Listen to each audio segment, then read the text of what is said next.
राज्य में कोरोना महामारी के कारण अभी विद्यालय नहीं खुल रहे हैं और विद्यालय नहीं खुलने के कारण छात्र छात्राओं के अध्ययन की व्यवस्था सुचारू रूप से संचालित नहीं हो पा रही है। उनके भविष्य का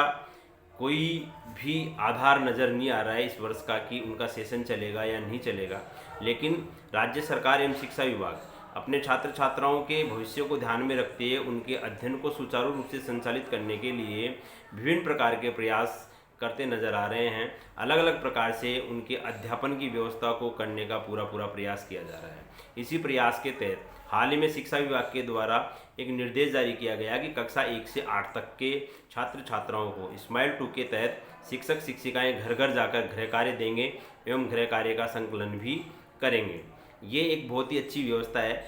सरकार का एक बहुत ही अच्छा प्रयास है कि इस प्रकार से बच्चों को एक अध्ययन के साथ जुड़ाव रहेगा और वो अध्ययन करते रहेंगे। लेकिन इस प्रकार के कार्य से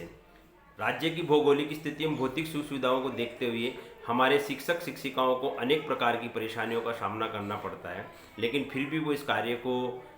करते हुए नजर आ रहे हैं। राज्य सरकार चाहे तो इस कार्य को 1-1, 2-2, 5-5 बच्चों को विद्यालय में बुलाकर भी पूर्ण करवा सकती है, लेकिन इस प्रकार के कार्य को राज्य सरकार के द्वारा नहीं करवाया जा रहा है, बल्कि छात्र छात्राओं के घर पर शिक्षक शिक्षिकाओं को भेजा जा रहा है, जो कि कतई उचित नहीं है। लेकिन एक समस्या के साथ साथ एक बहुत बड़ी समस्या भी इस स्माइल 2 प्रोग्राम के तहत जुड़ी हुई है कि राज्य सरकार एवं विभाग के द्वारा किसी भी प्रकार से निर्देश नहीं दिए गए कि इस स्माइल 2 के तहत जो गृह कार्य का संकलन छात्र छात्राओं से किया जा रहा है उसके खर्चे का वहन कौन करेगा। यदि इस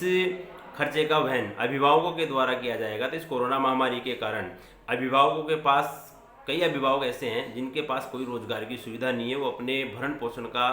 काम भी कैसे चला रहे हैं वही जानते हैं। यदि ऐसा खर्चा उनके जीवन में और बढ़ता है तो उनको कई प्रकार की समस्याओं का सामना करना पड़ेगा। इसीलिए राधाकृष्णन शिक्षक संघ राज्य सरकार से मांग करता है कि राज्य सरकार इस कार्य के लिए विद्यालयों में कोई विशेष प्रकार के बजट का आवंटन करें और उस खर्चे की राशि को छात्र छात्राओं को वहन नहीं करवाकर विद्यालय स्तर पर उसको पूर्ण करवाया जाए एवं राज्य सरकार इसके लिए अलग से बजट विद्यालयों को उपलब्ध करवाएं, जिससे छात्र छात्राओं को किसी प्रकार की समस्या का सामना नहीं करना पड़े। इस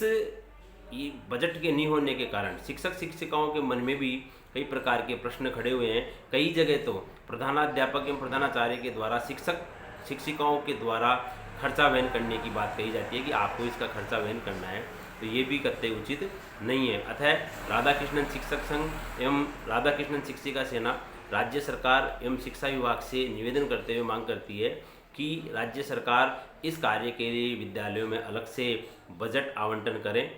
एवं इस कार्य को सुचारू रूप से संचालित करने का हमें पूरा प्रयास करने का अवसर प्रदान करें और सुव्यवस्थित तरीके से करने के लिए हमें प्रेरित करें। हमारी समस्याओं को भी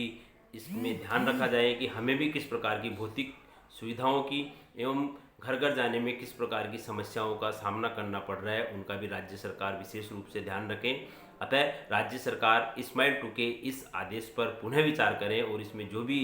खामियां और कमियां